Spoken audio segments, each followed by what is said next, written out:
BJP Tamil Nadu Chief K. Annamalai has been facing isolation from not only his party colleagues but also from his major ally in Tamil Nadu, that is the AIADMK. Tensions between the AIADMK and the Tamil Nadu BJP has been building over since its IT head Nirmal Kumar jumped ship to the All India Anna Dravida Munnetra Kazhagam. Recently, the release of the DMK files by K. Annamalai has prompted AIADMK's Interim General Secretary Edappadi Palaniswamy to term K. Annamalai as immature. The AIADMK has been speaking to BJP's national leadership on alliance matters, bypassing its state chief. But Annamalai seems to be completely unperturbed by AIADMK's snubbing and continues to release files on the alleged corruption made by the ruling DMK. And even as we speak, Annamalai has been in Karnataka and has been campaigning feverishly. But is Annamalai isolated? He may not feel the isolation, but has he been isolated? To speak more on this, I am now being joined by my colleague Verghese in the studio, and of course Kovai Sathyan, who is the spokesperson for AIADMK, and also being joined by Narayan Lakshman, who is senior associate editor with the Hindu. Let me start with you, Verghese. The difference is, I could isolate you, but do you feel the isolation? Maybe not. It doesn't matter to you. Somehow I think Annamalai is very blasé, Verghese. Yesterday I was on Twitter and I was listening to his live Twitter feed with Tejasvi Surya. He was gung-ho, just concentrating on corruption. He's speaking in Kannada. You know that he's a Karnataka cadre cop.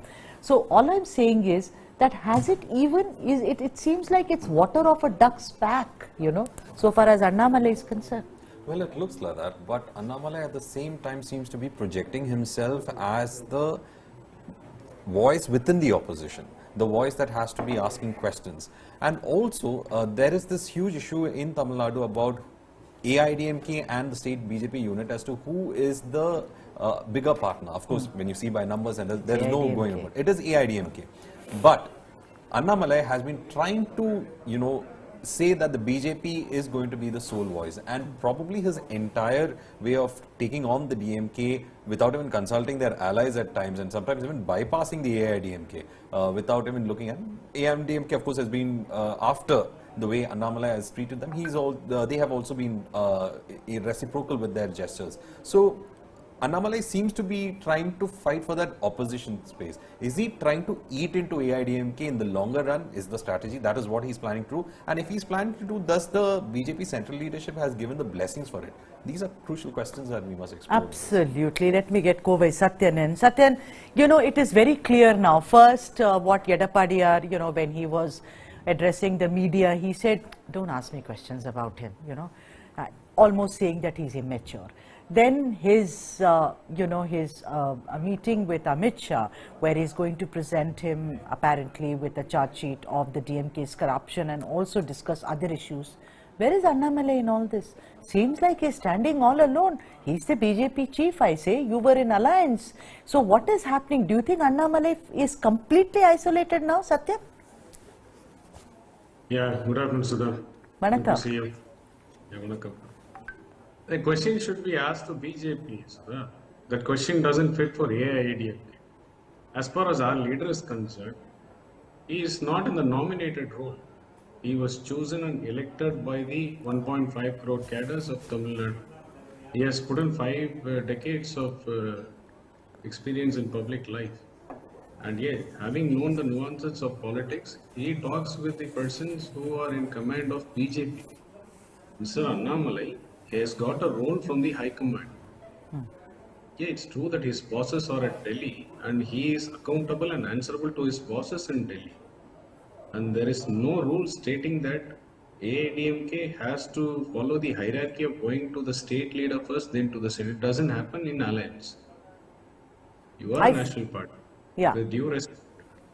And taking into cognizance of the facts, you have to understand the strengths and the weaknesses when you come to a state level player. When you want when you are allied with a regional party, the regional party is definitely the king of that land.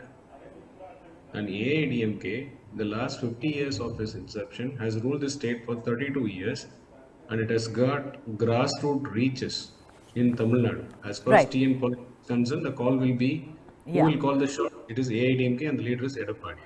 Yeah, right. Sathyan, I do understand you made a clear distinction between Yedappadiyar, who's, not been nominated, whereas as against Annamalai. But you are not speaking, you're not, as always, Sathyan, I've known you for years and you always speak, shoot from the hip. Isn't it right that Annamalai today, where it is DMK files, first, second, also the so-called unverified clips of Finance Minister of Tamil Nadu, PTR Madurai, AIADMK seems like you do your own thing, we will do our own thing. Isn't it that, you are alliance partners? I am not saying for everything you have to ask the alliance partner, but Sathyan, one thing is there. If he's also said that so far as alliance goes, we'll only talk to leaders in Delhi, not in Tamil Nadu. That's a bit strange. Now let's understand the alliance dharma. Where does that Lakshman Rekha stands? A year ago, at the 1 year completion of DMK, at a political rally, our leader Edappadi had made this allegation that in 1 year of DMK rule, the corruption has surpassed 20,000 crores. If going by your logic, if somebody were to take cognizance of the facts, as an ally, BJP and Annamalai could have come to us, to our leader, and said, I am going to release this. These are all what I have, data and facts in hand. I need your support. But looks like, yes, he wants to script his own journey and his own story. That's evident because he is an incumbent. He is a newcomer. He is a new kid in the political arena. He is learning the ropes day by day. He's still a long way to go. He is not Arvind Kejriwal of Tamil Nadu to talk about corruption all of a sudden. Neither he can come to the power by talking about weeding out corruption in Tamil Nadu. This dynamics in Tamil Nadu is different. Yes, he will understand it. Yeah. He will understand it in due course of time. Yeah, it We takes have given time. him the time to settle down. Right. Let him settle down. Yeah, but you said a couple of things there. You actually, much like Yedappadiyar, almost called him a greenhorn and said that he's not Arvind Kejriwal, as if to take the mantle of anti-corruption stand all by himself. Sathyan, let me come back to you. Also joining me is Narayan Lakshman. Narayan, I want to know from you that, today our story is Annamalai isolated? I'm making a definitive statement there. We are.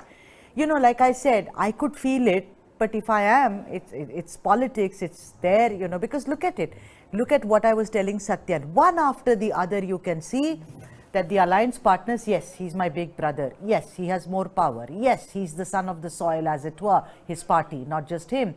But it seems like Annamalai has been pushed to the wings and he's just waiting for his chance, or maybe he will never get a chance so far as 2024 comes to be in partnership with AIADMK. Yes, Sudha, and I broadly agree with the comments Mr. Sathyan made. I think one way to look at it is also to take a step back from just pure party politics, like between leaders and who's tied up with who, to look at the broader context of the ecosystem as such. And there it's important to note that in Tamil Nadu, given the context of the Dravidian movement, and that is the reason why that both the ADMK and DMK have been strong parties in the state for more than half a century. There is a specific reason in terms of voter preferences, in terms of the cultural nuances, as to why it is not only Annamalai who is isolated, but the BJP itself. And isolation implies that there was, earlier a phase when they were not. The fact is that they have always been either a non-existent entity or a marginal player. So I think situating it in the context of who the big players are in this ecosystem and the reason for that is a powerful way of looking at it, a compelling reason, because there you're going to what do the people of the state want. And on the question of corruption, yes, everybody in Tamil Nadu, so many southern states, of course, laments corruption. They feel it most when it pinches their, wallets on a daily basis on the smaller level. Yet everybody has also, I'm not condoning this. I actually think it's quite a sad state of affairs, but there's a sort of wink and nod approach towards what you can call, grand corruption or grand larceny on a grand scale. It is not as if anyone is holding up a green light and saying, yes, please loot the state exchequer, but whether you're even talking about Jayalalitha and the allegations of, shadowy companies and holdings within also associated with the Manargudi clan, Whether you're talking about the DMK's, connections as well with industry and, context of money laundering allegations made, all of it is true in the sense it has all come to the surface. The Tamil people reckon with it, but they also focus on what are these different leaders bringing to us, the common man and woman. Right. And that's where I think the BJP has failed to really make a head start ever. It is not just that because they have 4 seats Right. now in assembly, they're far ahead.